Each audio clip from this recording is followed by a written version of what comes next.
Hey everybody, we're here at the Stateler demonstration farm site, actually at the edge of field monitoring site.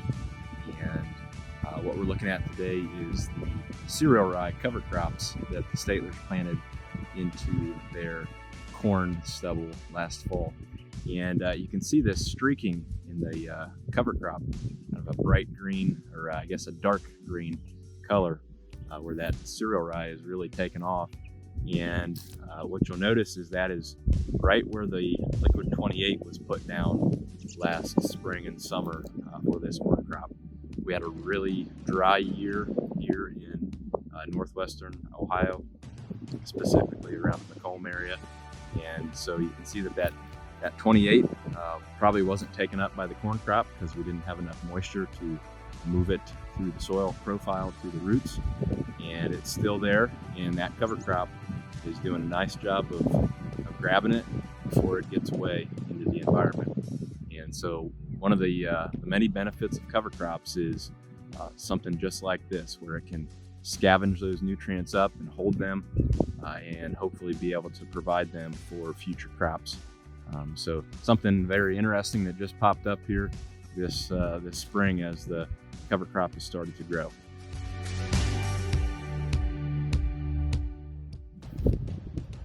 This cover crop was applied late last year after the corn crop came off.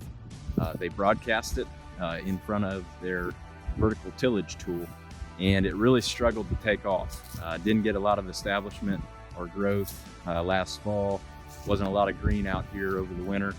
So they were a little disappointed about this cover crop, but as you can see now, as the spring has warmed up, this cover crop has greened up pretty nicely in a lot of areas. Got a few areas that are drowned out or didn't make it because of moisture, but you can see we've got a pretty decent stand here, and they'll go ahead and plant green into this, plant their soybeans into this, and we'll check that out here in a couple weeks when they do that.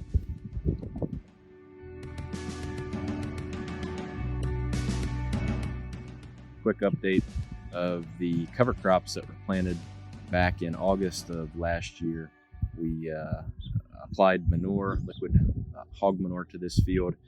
It was incorporated in really good, and then these cover crops were broadcast seeded on top of the ground and turbo tilled in. And you can see that we've got a pretty good stand here of cereal rye that's survived the winter. You can see that the radishes have died and are starting to decompose, but we also have some hairy vetch that's survived the winter and that's starting to green up here. So a really nice lush stand of cover crops that the Statelers will plant into here hopefully in a couple weeks as the weather dries back out again.